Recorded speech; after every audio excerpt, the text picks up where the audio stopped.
Hello friends, good morning. Bharat की वित्त मंत्री निर्मला सीतारमण लगातार छठवीं बार केंद्रीय बजट पेश करने वाली हैं। कल 1 फरवरी 2024 को वह सरकार का अंतिम बजट पेश करेंगी।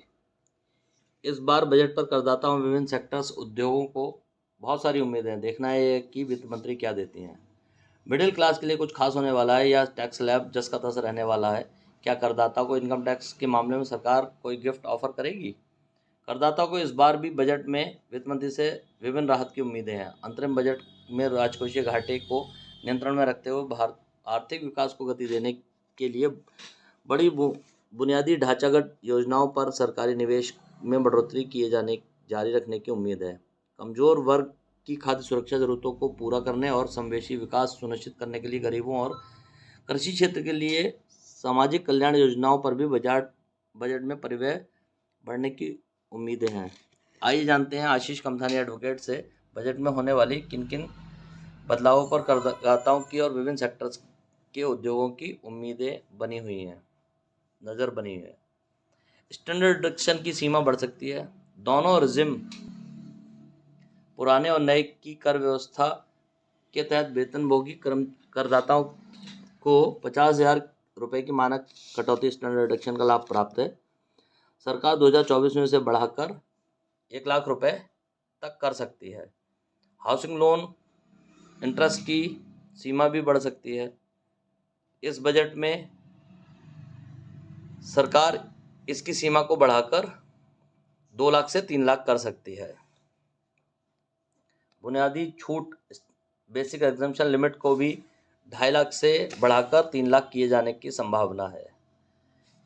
राष्ट्रीय पेंशन योजना एनपीएस में अंशदान 14 राष्ट्रीय पेंशन योजना एनपीएस में अंशदान के लिए 14% योगदान की अनुमति मिल सकती है।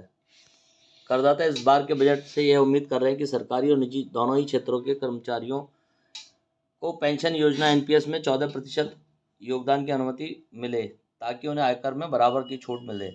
अभी तक केंद्रीय कर्मचारियों को 14% और अन्य को 10% की छूट प्राप्त है। मेट्रो शहरों की संख्या में भी हो सकती है वृद्धि।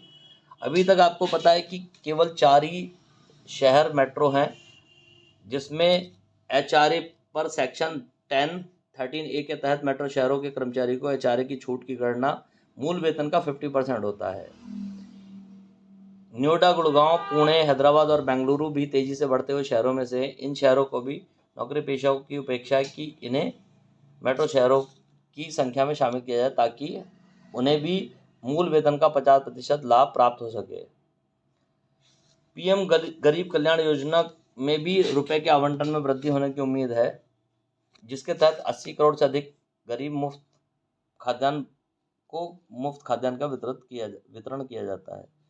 उर्वरकों पर सब्सिडी को भी बढ़ाने का हो सकता है ऐलान। किसानों की सम्मान निधि में भी हो सकती है बढ़ोतरी। प्रधानमंत्री किसान सम्मान निधि योजना में अभी तक सालाना 3 किस्तें दी जाती हैं। इसके तहत 2,000 रुपये की एक किस्त के हिसाब से 6,000 रुपये का भुगतान होता है। इसे भी बढ़ाकर 3 या 4 या 5 किया जा सकता है, यानी 6,000 से बढ़ाकर 8 या 10,000 किए जाने की भी संभावना है।